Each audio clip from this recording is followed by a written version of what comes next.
안녕하십니까. K정책 플랫폼의 강석훈 연구위원입니다.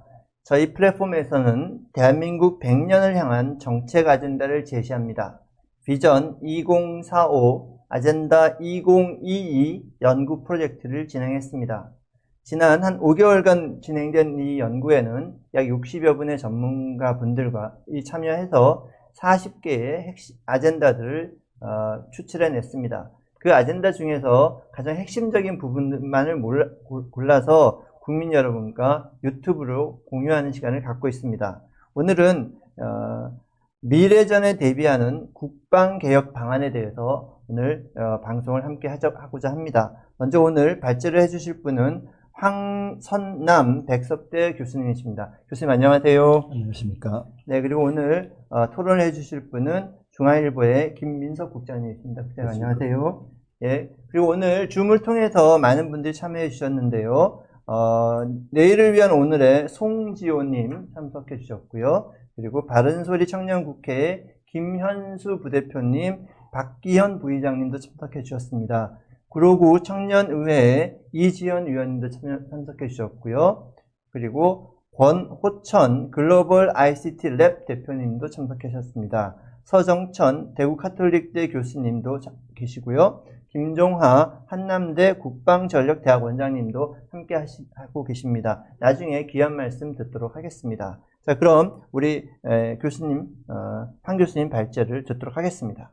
예, 다시 한번 인사드리겠습니다. 안녕하십니까. 백석대 초빙 교수를 재직 중에 있는 예비역 공군대령 황선남입니다. 미래전에 대비하는 국방개혁 방안에 대해 말씀드리겠습니다. 진행 순서는 도입, 미래경 수행 패러다임의 변화, 결혼순입니다. 국방환경의 변화로 컴퓨터, 인터넷 기반의 정보혁명인 제3차 산업혁명의 연속 근상에 의해 제4차 산업혁명이 시작되었습니다. 제4차 산업혁명은 패러다임의 변화를 초래하고 이는 전쟁 수행의 개념과 기본 원리에 대한 근본적인 재검토를 요구하고 있습니다. 그리고 제4차 산업혁명의 핵심인 인공지능이 인류의 지성을 뛰어넘는 시점이 도래할지도 모릅니다. 미래학자 레이 커즈와일은 현재 인공지능 발전 속도를 고려할 때 대략 19년 후인 2040년경에 특이점의 도래를 예측하고 있습니다. 이러한 새로운 변화의 물결에 동참할 것인지 아니면 이 물결에서 이탈하여 몰락의 길을 갈 것인지 변화의 물결은 우리에게 묻고 있습니다. 제4차 산업혁명 시대의 초기 약 5년, 우리는 국가의 생존을 위해 무엇을 해야 하는가? 라는 질문에 답할 필요가 있습니다. 제3차 산업시대는 하드웨어 중심의 플랫폼 전쟁으로 1991년 걸프전 중 사막의 폭풍작전에서 만개했습니다. 이 작전에서 물리적 표적 파괴와 무력화를 중점으로 전자전이 지원 역할을 하였습니다. 전쟁 속도는 물리적 한계 내에서 이루어졌습니다. 제4차 산업혁명 시대는 사물 인터넷, 빅데이터, AI를 기반으로 초지능, 초연결, 초융합혁명이 일어나고 디지털, 물리적, 생물학적 영역과 민군 간의 기술 경계가 소멸될 것입니다. 제4차 산업기술력을 가늠할 수 있는 인공지능을 탑재한 전투 로봇 관련 동영상을 시청하겠습니다. 이런 로봇이 여러분의 적이 되어 전투를 한다면 이길 수 있는지 생각하면서 보시기 바랍니다.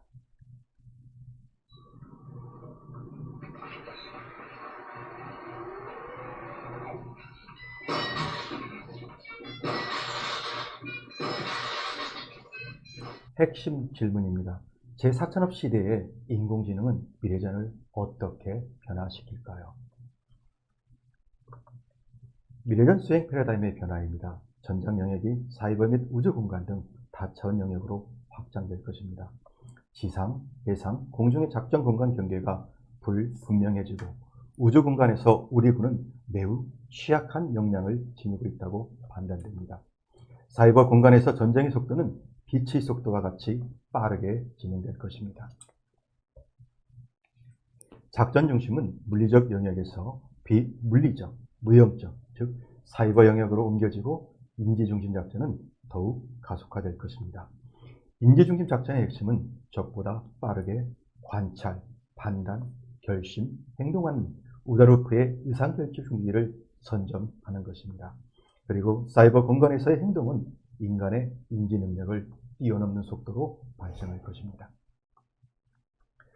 전투 수행 체계가 유인, 무인, 복합 체계로 급격히 진행되고 무형적 영역에서 비전투원과 전투원의 모호성이 발생할 것입니다.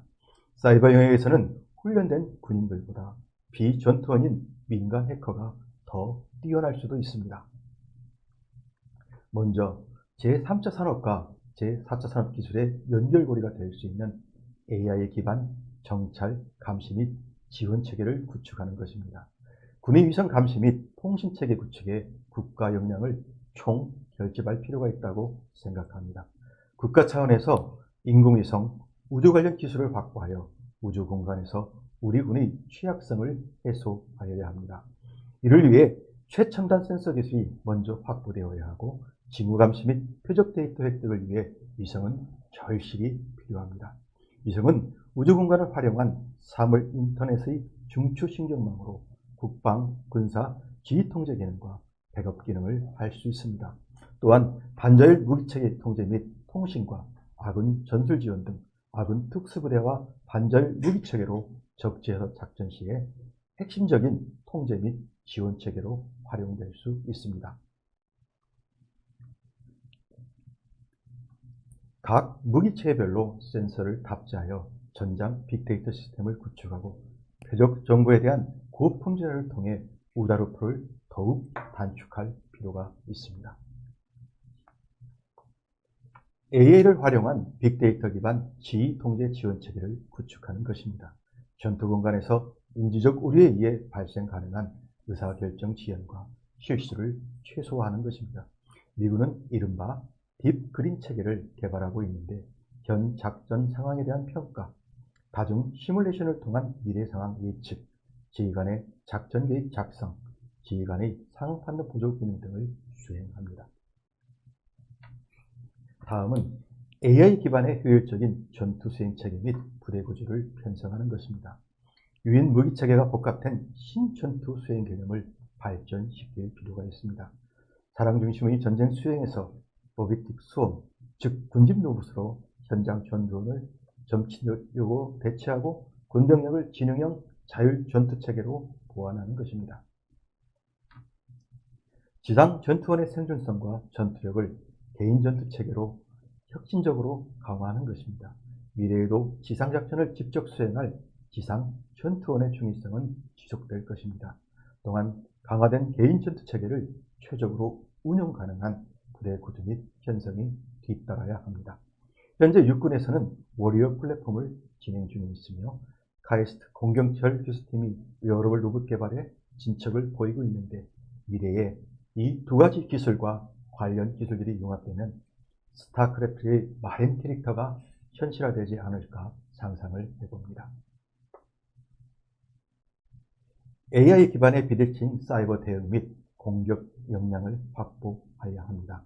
미래전은 하드킬 이전에 소프트킬, 즉 제로데이 어택이 선행될 것입니다. 이는 컴퓨터 소프트웨어의 취약점을 공격하는 기술적 위협으로 해당 취약점에 대한 패치가 나오지 않은 시점에서 이루어지는 공격입니다. 특히 북한의 핵미사일 위협 대비에 유용하다고 생각되는데 그 사례로 스터트넷, 즉 사이버 미사일이 있습니다. 스터트넷은 2010년 6월에 발견된 웜 바이러스로 회사망으로 운영되는 이란의 우라늄 농축시설을 공격하여 이를 무력화하는 데 효과를 발휘하기도 하였습니다. 이스라엘과 미국이 서양한 것으로 추정됩니다. 결론입니다. 본 내용은 광대한 국방혁신 영역에서 극히 부분적인 내용을 선택적으로 제시하였습니다.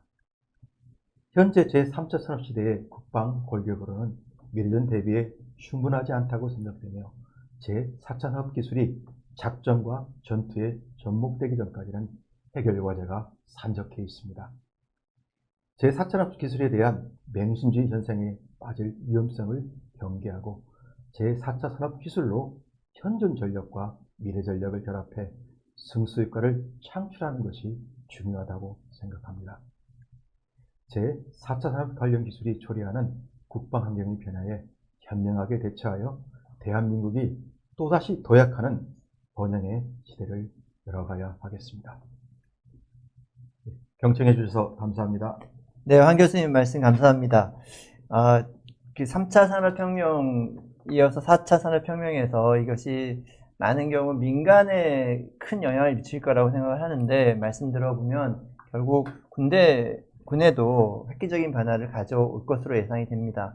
특히 이제 제가 이해하는 바로는 군사 기술과 민간 기술이 거의 구분 없이 동시에 발전되면서 민간과 군대 간의 구분이 없어지고, 또 시계열상으로 지상, 공간, 그리고 해상 이런 것들이 다 융합되는 새로운 미래전 양상에서 대한민국 국방을 어떻게 계약해야 되는지 우리 황 교수님께서 요약해서 말씀해 주셨습니다.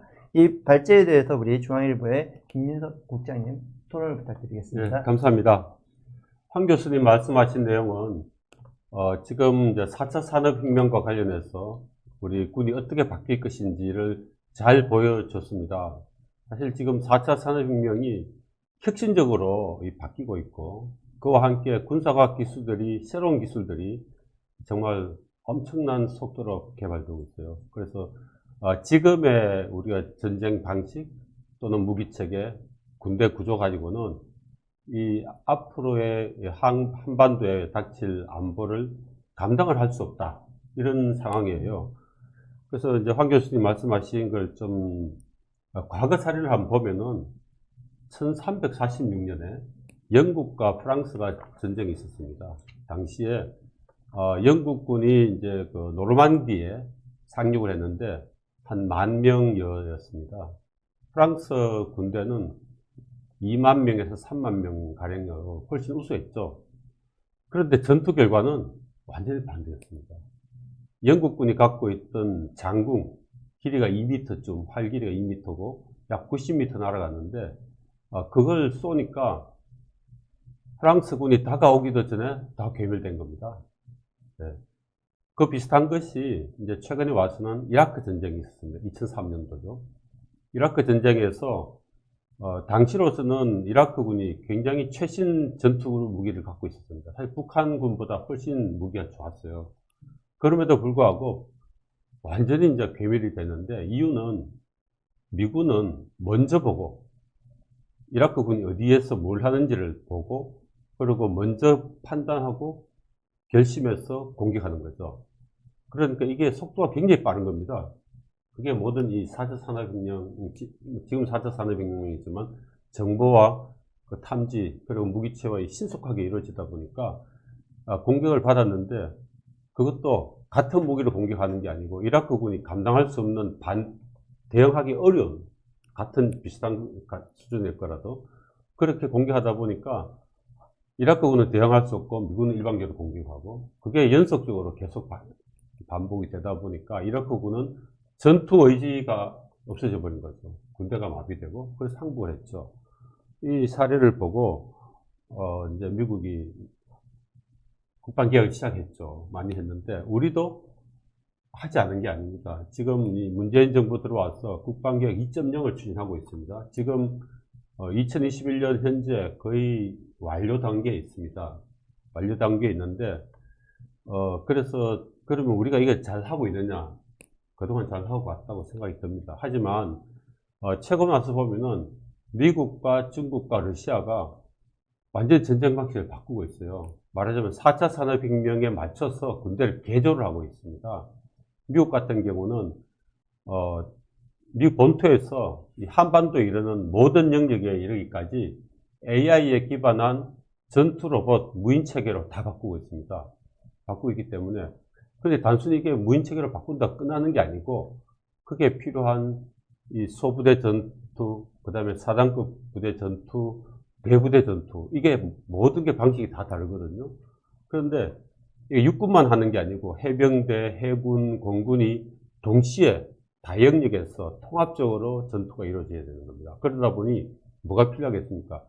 초고속 정보통신이 필요하고, 서로 획득한 정보는 동시에 다 공유를 해야 되고, 그 필요한 부대를 한 분에 집결시켜서 전투 작전을 해야 되는 그런 이제 굉장히 기동성도 높고 민감하고 효율적으로 전투가 이루어지도록 되어 있거든요. 그래서 미국이 국방개혁을 2003년부터 하다가 2009년도에 갑자기 폐기를 했습니다. 왜냐하면 중국과 러시아가 이미 4차 산업혁명에 기반한 전투체계를 바꾸고 있거든요. 무인 로봇 전투체계로 바뀌고 있는 거죠. 그래서 미국이 그동안 수백억 달러를 투자했지만 이거 가지고는 도저히 따라잡을 수 없다 해가지고 그동안 수백억 달러 투자한 걸 다 폐기했습니다. 폐기하고 그때부터 이제 한 10년간 연구해서 2018년쯤에 공개를 했어요. 내용을 공개를 했는데 최근에 공개한 거죠. 10년간 강간무소식이었어요. 그런데 보면은 이제 전투체계가 완전히 바뀌는 거죠. 예를 들면은 2020년 작년까지 지난해까지 AI 기반한 전투 로봇 체계를 1단계를 갖추고 2030년까지 2단계, 2040년 되면 완전히 바뀝니다. 미국이 완전히 바뀌면 우리 한국군과 한미연합 훈련을 할 수가 없어요. 우리는 재래식이거든요. 지금 우리가 3차 산업혁명 수준의 걸 가지고 있기 때문에 훈련조차 할 수 없고 같이 작전도 할 수 있습니다. 중국 같은 경우는 시진핑 주석이 중국군을 세계 최대 AI 센터로 만들려고 지시를 했습니다. 러시아는 2030년까지 정군의 30%를 AI 기반한 전투로봇 전투체계로 바꾸라고 지시를 해가지고 이미 가고 있고 2025년이 되면 독립적으로 자율적으로 전투할 수 있는 무인 로봇 체계가 생깁니다. 부대가 생깁니다. 이런 상황이기 때문에 우리가 이제 국방개혁 2.0은 거의 완료 단계에 있지만 이렇게는 갈 수가 없다고 판단한 거죠. 그래서 지난달 7월 27일 날 서욱 국방장관이 미래 국방혁신 방안을 발표합니다. 그 내용이 지금 미국과 중국과 러시아가 하고 있는 것을 우리가 카피를 해서 그 방법으로 가는 겁니다. 특히 이제 우리 국방 목표가, 전략 목표가 능동적 방위 전략이거든요. 능동적 방위는 보통 때는 뭐 억지를 통해서 하지만 상황이 정말 되면은 우리가 공세적으로 해서 전장을 완전 우리가 압도하고 리딩할 수 있도록 하겠다라는 것입니다. 그런데 북한은 핵무기와 미사일을 많이 갖고 있죠. 주변에 중국이나 러시아는 다 AI 로봇 체계로 가고 있잖아요. 근데 우리가 무슨 재주로 리딩을 할 수 있겠습니까? 못하는 겁니다. 그래서 고민 끝에 이번 정부 말이지만 서 장관이 이 미래 국방 혁신 방안을 발표한 겁니다. 근데 이걸 추진해야 되는 건 다음 정부, 차기 정부 몫이긴 한데 늦지만 이거 한 건 참 다행입니다. 그 내용에 보면 여러 가지가 있습니다. 우주 사이버 미사일을 통합한 전략사령부를 만들고 그리고 지능형 통합 공중방어 체계를 만듭니다. 모든 공중방어 체계를 다 통합해가지고 하는 겁니다. 지금같이 각자 하는 게 아닙니다. 그리고 이 수백 킬로와트급 레이저 무기를 개발해서 공중에 날아다니는 무인기, 전투기, 그리고 심지어는 미사일까지 요격할 수 있는 그런 효과적인 방법으로 바꾸는데 10년이면 우리가 개발할 수 있을 것 같아요.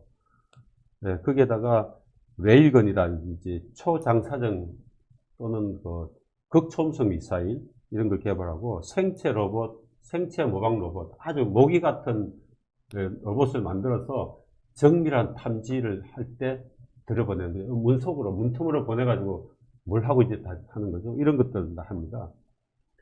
이런 게임 체인저들을 우리가 다 개발하겠다는 건데, 물론 쉽지 않아요. 왜냐하면 AI 전문가라든지 로봇 전문가들은 군에 없거든요. 군에 없고 다 민간에 있습니다. 미 국방부도 이걸 미 국방부 혼자 할 수 없고 방산업체와는 할 수 없기 때문에 미 육군의 그 미래사령부라고 있는데 텍사스 오스틴 대학 안에 있습니다. 대학교 안에 있어요. 왜냐하면 민간과 교류하기 위해서. 이 부대가 관리하고 있는 프로젝트가 4,500개입니다. 4,500개를 일일이 다 과제를 줘서 하고 있는 겁니다, 지금. 근데 미 육군만 그렇지, 다른 군 얼마나 더 많겠어요. 해병대도 있고, 뭐, 공군, 해군 다 있죠. 이렇게 하기 때문에 이거는 국가의 모든 능력을 다 모아서 해야만 가능한 거고, 그렇지 않으면 정말, 우리가 어떤 뭐, 방위는 고사하고, 우리 국민도 지킬 수 없는 군인을 전장에서 희생시키는 그런 상황이 발생할 수 있습니다. 이건 우리가 당하면 안 되지 않습니까? 그러기 때문에 이런 상황이어서 지금 이제 방위사업청도 그동안 상당히 복지부동이었거든요. 방위사업청은 이 투명성, 방위사업 비리 없애기 위해서 만든 기관이기 때문에 그러다 보니까 늘 조사받고 감사받아서 사실 잘 활동을 적극적으로 하지 않았어요.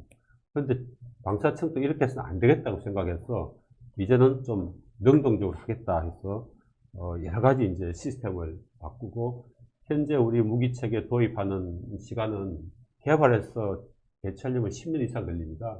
이걸 아주 짧게 신속 획득 사업 체계로 바꿔가지고 정말 한 5년 이내에 하겠다. 이렇게 이제 방위사업청도 적극적으로 한다고 하니 저희는 국민의 한 사람으로서 정말 잘 되기를 기대하고 두고 보고 있습니다. 정말 잘 되기를 바라고 우리 새로운 4차 산업혁명에 기반한 이 전투, 무기, 전쟁 시스템은 우리 군만 하는 게 아니고 국민의 지원이 있어야 되고 민간과 같이 해야 되고 그렇게 해야만 우리 후손들한테, 우리 아들, 딸들에게 대한민국을 안전하게 물려줄 수 있다. 그런 차원에서 기대하고 있습니다.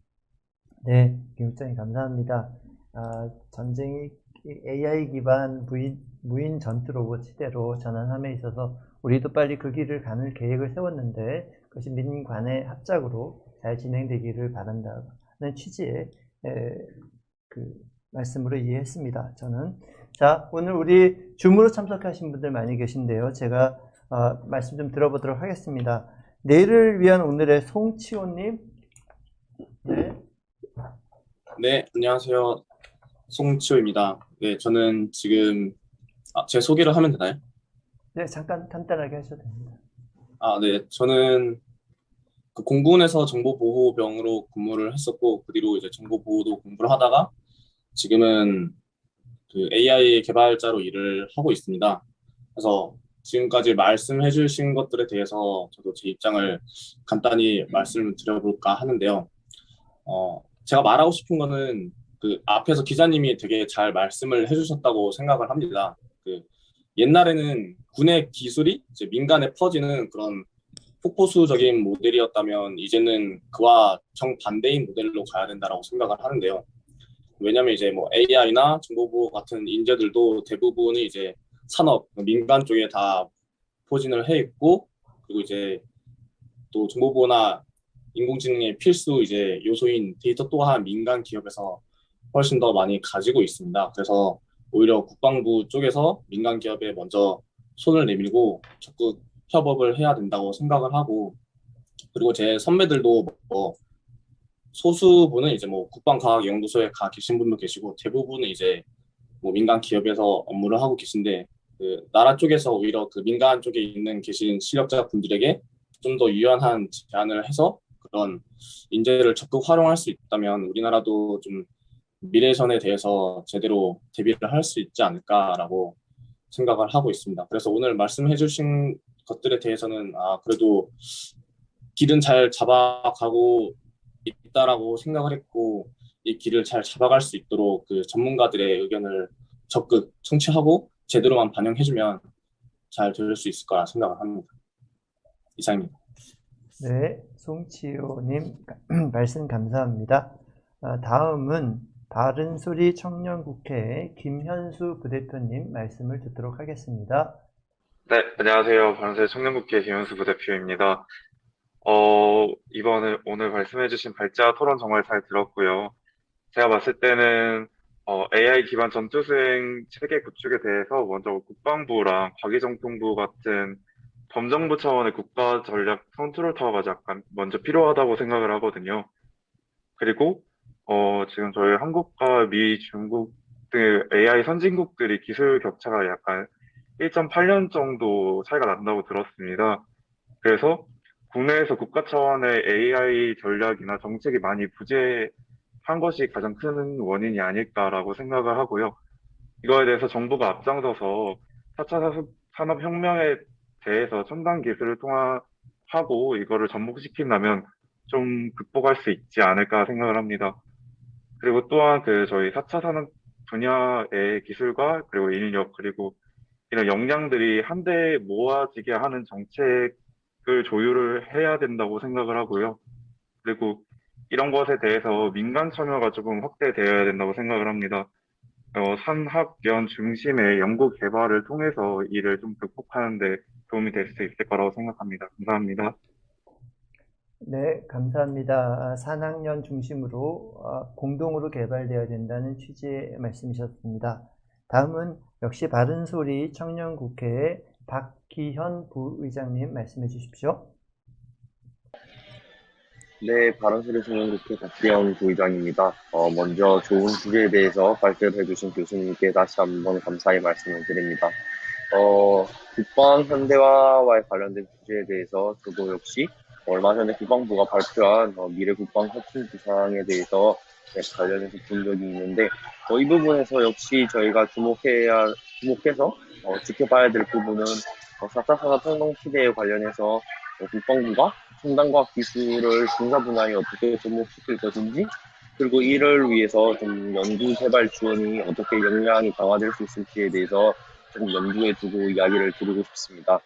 이와 관련해서 현재 저희가 국방부의 그런 개혁에 대한 정책들이 조금 더 어떻게 구체적으로 조치가 되어야 한다고 저는 보여진다고 이야기하고 싶습니다.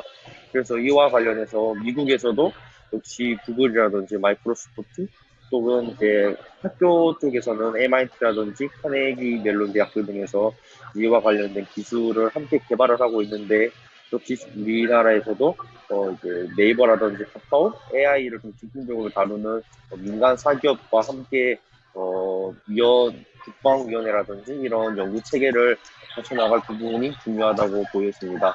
더불어서 마지막으로 한 말씀을 더 드리자면, 이런 산학 체계와 그리고 민간 기업들과 함께 연구하는 부분들도 중요하지만, 이를 뒷받침할 수 있는 법과 제도 그리고 예산이라든지 조직적인 측면도 조금 더 보완이 함께 이루어질 수 있는 부분이 필요하지 않나라고 이야기를 드리고 싶습니다. 네, 감사합니다. 네, 박기현 부의장님 말씀 감사합니다. 그리고 구로 청년의회의 이지현 의원님 말씀 부탁드립니다. 네, 우선 아까 발제랑 발표 너무 토론이랑 재밌게 잘 들었습니다.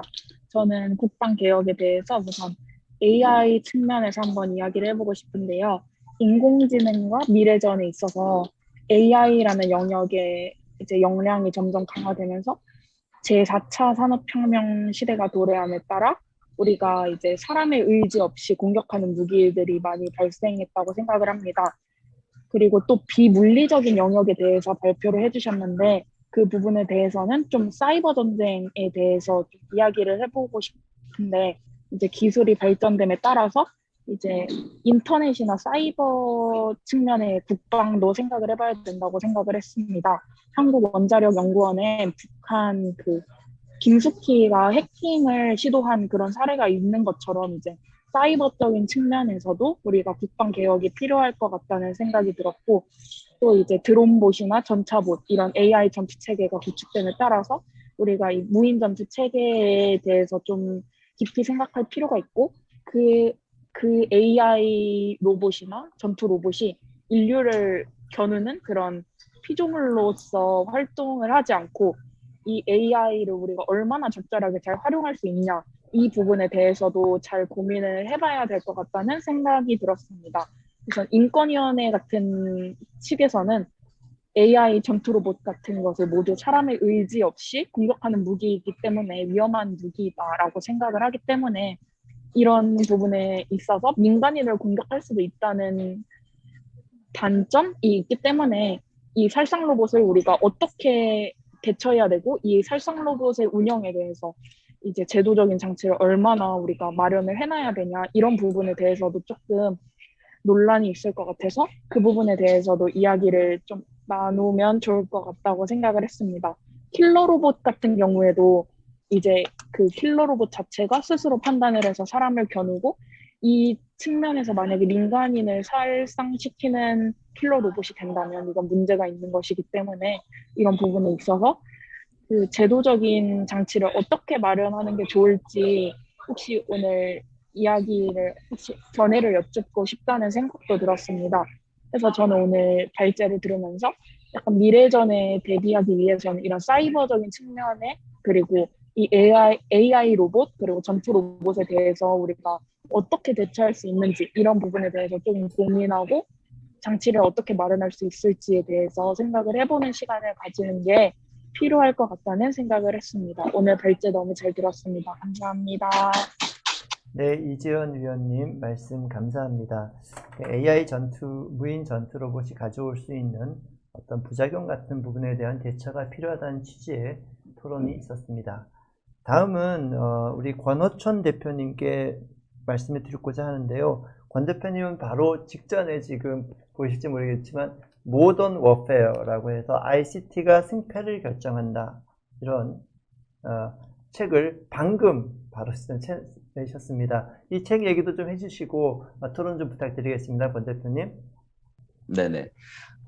감사합니다. 제 책도 소개를 해주시고, 제가 지난해 7월부터 올해 4월까지 이제 책을 틈틈이 좀 만들었고, 편집 작업을 거쳐서 이제 8월 2일 날, 책이 출간이 됐습니다. 그래서, 그 책에서 지금 오늘 뭐 이렇게 청년 우리 패널분들 질문 주시는 거, 그 다음에 가지고 계신 생각 이렇게 주시는 거 보니까 이게 우리나라가 앞으로 굉장히 밝은 미래를 가지고 있다라고 생각을 합니다. 그래서 제가 지금 일단 책을 간단히 소개를 간략하게 이제 설명을 드리면 정보통신기술, 그러니까 4차 산업혁명의 가장 핵심이 ICT라고 얘기하는 정보통신 기술인데 정보통신기술 ICT의 가장 핵심은 또 ICBM, 그러니까 대륙간 탄도미사일하고 이제 스펠이 똑같습니다. 근데 ICBM이 IoT, 클라우드, 빅데이터, 모바일, 그리고 거기다가 이제 플러스 AI, 그리고 더 나아가면 이제 양자 컴퓨팅까지 이렇게 이제 진행이 되는데 책에서 다루고 있는 내용은 이런 ICT의 핵심인 ICBM과 AI를 접목해서 무기를 변화시켰을 때 미래에 어떤 변화가 일어날 것인지, 사실은 지금 미국 국방청을 비롯해서 이제 미국의 다파가 이제 총괄 책임을 지고 운영을 하고 있는데, 제가 책에서도 언급하고 있지만 미국이란 나라는 전체가 정부, 그다음에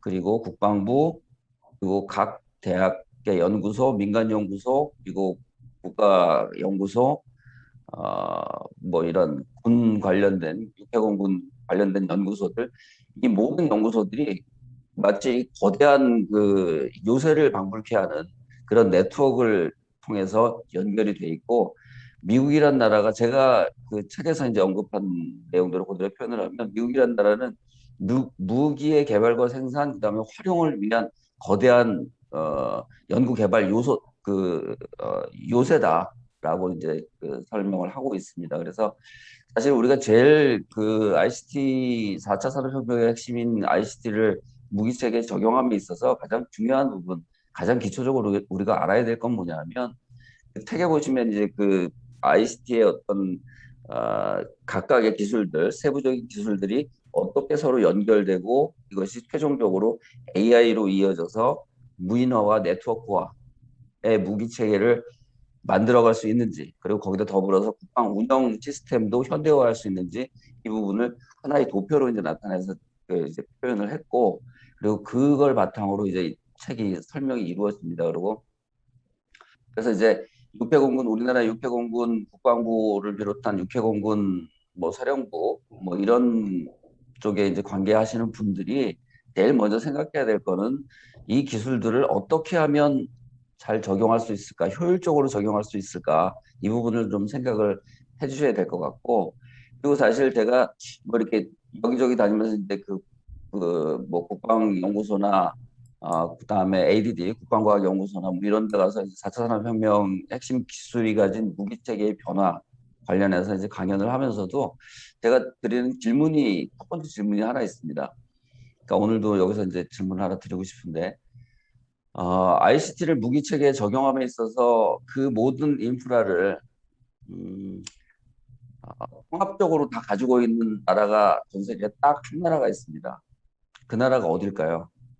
이런 질문을 드리면 대부분의 분들이 미국이다, 뭐 아니다, 영국이다, 아니다, 이스라엘이다. 이렇게 얘기들 하십니다. 그런데 사실은 전 세계에서 그 모든 인프라를 다 가지고 있고 영향력이 굉장히 큰 어떤 그런 산업으로 발전시킨 나라, 그 나라가 제가 알고 있는 관점에서는 대한민국이 유일합니다. 그래서 그런 부분에서는 우리가 굉장히 그 프라이드를 가질 필요가 있고, 그리고 이 프라이드를 그냥 프라이드로만 갖고 있지 말고 이 인프라를 바탕으로 해서 미래의 무기 체계의 변화를 우리가 주도할 수 있지 않을까, 저는 이렇게 생각합니다. 그래서 제가 이제 쓴 책에도 이제 그런 내용이 이제 많이 포함되어 있고, 그래서 앞으로의 무기 시장이 10년 안에, 짧으면 5년 안에 지금보다 10배 이상 커질 그 요소를 많이 가지고 있는데, 현재까지의 어떤 무기 체계 시장에서의 주도권은 미국이 다 쥐고 있습니다. 그런데 그 부분에서 우리가 혁신적인 무기 체계를 우리가 만들어서 전 세계 무기 시장을 우리가 좌지우지할 수 있는 어떤 그런 역할도 가능하다. 저는 이렇게 충분히 가능하다라고 생각을 합니다. 왜냐하면 전 세계에서 지능이 가장 우수한 나라는 많은 사람들이 유태인들이 가장 우수할 거야라고 생각을 합니다. 그런데 사실 유태인보다 더 우수한 민족이 있습니다. 대한민국 한민족이 저는 그 굉장히 가장 우수한 문화를 가졌다고 생각을 하고, 그래서 그런 인프라를 다 가지고 있고 그런 우수한 머리를 가지고 있는데 그걸 못할 이유가 없다, 이렇게 생각을 합니다. 그래서 사실은 지금 이제 그 ICT를 적용함에 있어서 우리가 뭐 AI 부분에서 약간 미국보다는 좀 뒤처져 있다라고들 많이 생각을 하세요. 그런데 이런 부분에서도 저는 이제 이견을 좀 가지고 있는 게, 아까도 말씀드린 대로 모든 인프라를 우리가 다 가지고 있고, 그래서 그런 부분을 우리가 그 캐치업하는 데는 그렇게 오랜 시간이 걸리지 않을 거다, 이렇게 생각을 합니다. 다만 육해공군이 지금 가지고 있는 어떤 기득권 싸움을 좀 내려놓고 앞으로의 전쟁은 조인트 폴스라고 얘기하는, 미국 애들이 얘기하는 표현대로 하면 조인트 폴스라는 어떤 그런 시스템으로 이제 그 전쟁이 수행이 되는데, 육해공군의 구별이 없이 전쟁 공간이 5차원화되면서 육지, 그다음에 하늘, 그다음에 바다, 사이버, 뭐 이런 식으로 그 우주 공간까지, 그래서 5차원화됐다고 이제 얘기를 하는데, 그런 부분에서 우리가 통합적인 그 공격과 방어가 가능한 그런 시스템을 가질 필요가 있다. 그러다 보니까 이제 육해공군이 지금까지 가지고 있던 기득권 싸움을 좀 내려놓고 통합적인 데이터 센터, 그러니까 AI로 가기 위해서는 빅데이터가 필수적입니다.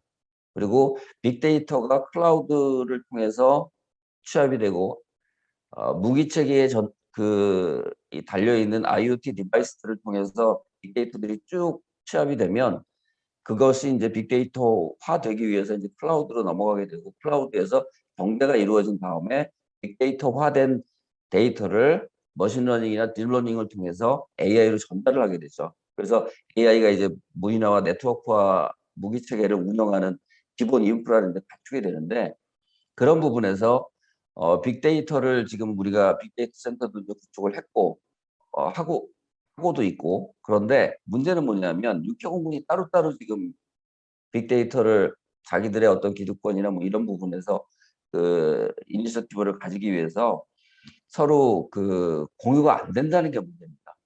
조인트 폴스를 하기 위해서는 육해공군이 가지고 있는 빅데이터 시스템이 하나로 통합이 돼야 되고, 그리고 그 하나로 통합된 데이터가 클라우드를 통해서 AI에게 전달이 되고, AI가 이 모든 거를 통합 관리할 수 있는 어떤 그런 시스템으로 가야 되는데, 그것이 아직 이루어지지 않고 있다. 그래서 제 생각에는 이런 부분을 우리가 그 빨리 따라잡고 세계를 선도하기 위해서는 가장 필요한 것이 4차 산업혁명의 핵심인 ICBM, 그 4차 산업혁명의 핵심인 이제 ICT와 ICT의 핵심인 ICBM을 효과적으로 이해하고 적용할 수 있는 어떤 그런 그 마인드셋이 좀 필요하고, 그리고 거기다 플러스 정부에서 새로운, 미국의 다파 같은 그런 조직을 정부에서 신설해서 이것이 모든 시스템 위에서 관장을 할 수 있는 그런 어떤 그 통합적 네트워크 시스템이 필요하지 않을까, 뭐 이렇게 생각을 합니다. 일단은 뭐 책에 나온 내용은 이제 그렇고, 그리고 지금 보면은 그 아까도 뭐 그 청년 그 패널 분들 말씀 중에 이제 AI의 어떤 그런 뭐 위험 요소들 뭐 이런 것들이 이제 말씀을 하셨는데, 그것들은 제가 생각할 때는 얼마든지 그 시스템상에서 프로그래밍을 어떻게 하느냐에 따라 이제 달라지는 거기 때문에 그 부분에 대해서는 우리가 큰 걱정을 하지 않아도 될 것 같습니다. 그래서 저는 굉장히 긍정적인 마인드를 가지고 살고 있는 사람이라 앞으로의 무인화와 네트워크화로 변화될 미래의 전쟁 상황에서 미래에 활용될 무기 체계를 우리가 대한민국이 주도할 수 있는 그런 그 충분한 역량을 가지고 있다라고 저는 생각을 합니다. 그래서 책에도 그런 내용들을 굉장히 많이 썼고, 그리고 또 하나 이제 말씀드리고 싶은 게, 사실 지금 뭐 대한민국 국민들이 생각을 하실 때 북한과 우리가 이제 대치를 하고 있는 상황이고, 그리고 북한과의 어떤 비대칭 전력 상황에서 굉장히 뭐랄까 두려움과 뭐 이런 것들을 가지고 계시는데, 간과하고 있는 게 하나 있더라고요. 그러니까 우리가 이제 비대칭 중국 북한과 이제 비대칭 관계를 가지고 있다라고 얘기를 하면서 제일 먼저 거론하는 게 이제 핵무기인데, 당연히 이제 핵무기를 우리는 가지고 있지 않고 북한은 가지고 있으니까 비대칭화된 어떤 그런 상황이고, 그런데 사실은 뭐 현대전에서 핵무기를 사용할 수 있을 가능성은 굉장히 적습니다. 그거는 사실 어떻게 보면 뭐 협상을 위한 협상 도구로 사용하는 어떤 그런 측면이 많기 때문에, 미국도 마찬가지고 러시아도 마찬가지, 중국도 마찬가지고. 그런데 그거 말고 그거보다 더 파괴력을 가진 무기가 뭐냐면 사이버전 무기입니다. 그래서 사실은 지금 북한하고 비대칭화되어 있는 게 핵무기뿐만이 아니고 그것보다 더 위험한 것이 사이버전 전력인데, 북한과 한국의 사이버전 전력이 엄청난 차이를 보이고 있습니다. 그래서 사실은 핵무기 보유 뭐 이런 문제도 물론 여러 그 전문가들이 많이 토의를 하지만, 사이버전의 비대칭화에 대해서는 얘기하는 분들이 그렇게 많지 않더라고요. 그래서 사실 그게 제일 중요한데, 현재 상황에서 우리가 굉장히 지금 많이 북한 해킹 조직을 통해서 남한도 마찬가지고 대한민국도 마찬가지고, 그리고 미국이나 뭐 서방 국가들의 어떤 그런 공격 패턴이나 이런 것들을 봤을 때도 사실은 사이버전이 지금 굉장히 중요한 요소로 대두되고 있음에도 불구하고 그런 부분에 대해서 많이들 얘기하지 않고, 그리고 그거에 대해서 물론 내부에서는 논의를 하시고, 그다음에 정부와 군 내부에서는 논의를 많이 하시고, 그 부분을 어떻게 커버할 수 있을까 생각을 많이 하시겠지만 아직까지는 많이 부족한 부분이 있지 않나, 이런 생각이 듭니다. 네, 대표님, 이상입니다. 예, 좋은 말씀 많이 들었습니다. 감사합니다. 마지막에 사이버전의 중요성에 대해서도 말씀을 해주셨습니다.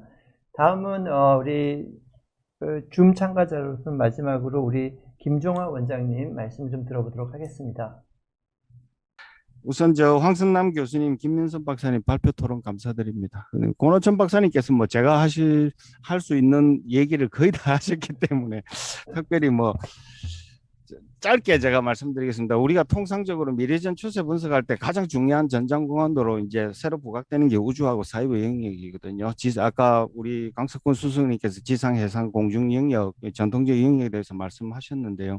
사실은 지상, 해상, 공중 영역에서 우리 군의 능력은 상당히 뛰어납니다. 근데 이제 가장 취약한 게 뭐냐면 우주 및 사이버 영역입니다. 우리 군의 가장 취약. 바로 이 부분을 좀 투자를 해야 되는데, 여전히 우리 군의 어떤 전력 증강 보면 지상, 해상, 공중의 전통적인 플랫폼 재래식 위주로 투자하고 있거든요. 특히 우주나 사이버 영역에 대한 투자는 굉장히 적습니다. 이게 굉장히 심각한데요.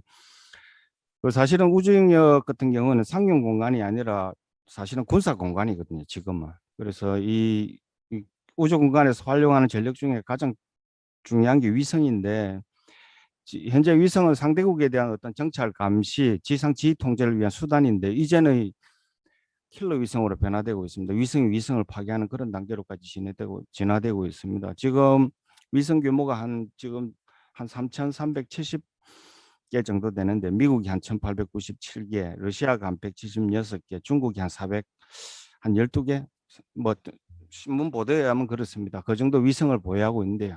우리나라는 뭐 위성 보유는 이제 뭐 하는 단계니까 이래 어떻게 작전을 할 것인지 참 염려가 되고요.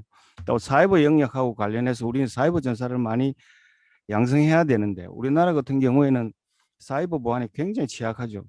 뭐 심심하면 떨리고 하는데 이 서울과 같은 스마트 시티 같은 경우에는 국가 기반 시설이 한꺼번에 이 떨릴 수도 한 번에 공격에 붕괴될 수도 있는 그런 위험성이 있죠. 그래서 이 앞으로는 잠수함 전투기 도입도 중요하겠지만 사이버 보안을 강화하는데 지금보다 많은 예산 투자가 필요하다.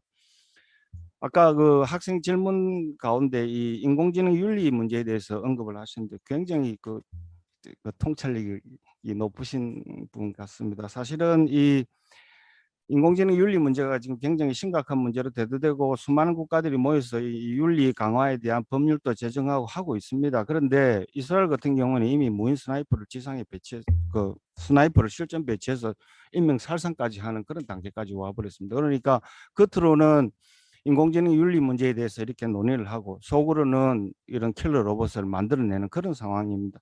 이런 상황에서 우리가 어떻게 해야 되느냐 하는 이런 부분도 고민을 해봐야 되고요. 아까 그 우리 김민석 박사님께서 이제 말씀하셨지만 실제로 2030년경 정도 되면 미국, 중국, 러시아는 이미 오늘 황승남 박사님께서 발표하신 그런 문제들을 거의 다 그 무인 로봇이라든지 유무인 전투 혼합 팀 구성이라든지 이런 것들이 다 실전 배치가 되는 그런 상황입니다. 그래서 이런 상황 속에서 앞으로 우리 군은 결론적으로 말씀드린다면 우주 및 사이버 영역 또 무인 전투 체계에 대해서 굉장히 관심을 가지고 거기에 대한 많은 투자를 좀 해야 되지 않느냐 그런 생각을 합니다. 이상입니다. 네, 김 원장님 감사합니다. 좋은 말씀 잘 들었습니다. 이제 저희 우리 김 국장님 말씀이랑 한 교수님 말씀만 남았는데요. 제가 중간 사회자 입장에서 하나만 질문 좀 드리면 이게 지금 복잡한 이 상황을 우리나라 혼자 다 할 수 있는 건 아닌 것 같고 이걸 어떤 형식으로 동맹이라든지 이런 것들이 어떻게 여기에 맞춰서 진화돼야 되는지도 좀 중요한 문제일 것 같습니다. 특히 김 원장님 금방 말씀하셨는데 저희가 위성 한 개 없는 상황에서 이걸 어떻게 저희가 독자적으로 할 수 있을지에 대한 고민이 굉장히 많이 드는 상황입니다. 이런 것까지 포함해서 우리 김 박사님 말씀 부탁드리겠습니다. 두 가지 말씀드리고 싶은데요. 제가 국방부 대비는 5년 해봤잖아요. 그래서 사이버와 관련해서는 아까 질문도 있으셨는데 국방부 5년간 있으면서 보니까 우리는 사이버전에 대한 의지가 없어요. 사이버전을 해야 한다는 의지 자체가 없어요. 그리고 그걸 공개하면 마치 큰 일이라도 나는 것처럼 생각하는 게 가장 큰 문제여서 사이버 사령부를 국방부 밑에 있지만 합참에 통제받도록 작전 통제받도록 그렇게 바꿔놨어요. 바꿔놔서 지금 하고 있는데 하여튼 그런 의지가 없기 때문에 북한에 대해서 어떻게 대응할 것인지 어떻게 방어할 것인가 아주 중요한 심각한 상황이고 이 AI 기반한 그 전투로봇 체계라든지 여러 가지 시스템들은 이 다른 무기체계는 미국과 뭐 또 우방과 협의할 수 있는데 AI에 기반한 것은 하기가 참 어려워요. 왜냐하면 모든 상황에 대한 빅데이터가 필요하거든요. 그래서 빅데이터를 기반으로 해서 머신러닝을 시켜서 상황을 이제 인식시키고 작동할 수 있도록 해야 하는데 이 빅데이터는 공유를 안 해요. 우리 스스로 다 확보를 해야 하는 겁니다. 그래서 중국도 스스로 계속 하고 있고 그런 상황이기 때문에 참 어려운 상황이어서 우리가 잘 민과 군이 협의해서 협조해서 하는 그런 우리 자체 시스템이 굉장히 중요합니다. 아까 권 대표님 말씀 굉장히 중요한 거고 또 한 가지는 저는 사실은 권 대표님과 생각이 좀 다른데요. 뭔가 하면은 이 AI 기반한 AI 기반한 전투 로봇 체계라든지 전투 체계는 저는 이건 우리가 안 갈 수 없는 정말 피할 수 없는 길이긴 해요. 꼭 가야 되는 길인데 이 결과는 인류의 파멸로 갈 수가 있어요. 저는 굉장히 그 가능성이 굉장히 높다고 보거든요. 2050년쯤 가면 결국 AI와 인간이 전쟁을 할 가능성이 있고 그래서 미 국방부 같은 경우는 국방장관 지시로 이 네 가지로 구분합니다. 인드루프, 온드루프, 완전 자율 이게 있는데 인드루프는 로봇 체계가, 전투 로봇 체계가 자기가 혼자 하는 게 아니고 매번 행동할 때마다 인간이 들어가서 판단을 해주는 겁니다. 그러니까 완전히 컨트롤하는 거죠. 슈퍼바이저는 어느 영역 내에서 감독하는 거, 사람이 감독해서 여기까지만 행동해라 라고 자율성을 조금만 주는 거죠. 근데 완전 무인 자유라 로봇이 판단해서 결정하고 인간을 살상하는 이 문제에 대해서는 미 국방부는 아주 엄격하게 정해놓고 못하게 하고 있고 유엔에서도 그렇게 정하고 있지만 중국과 러시아는 전혀 개의치 않고 있거든요.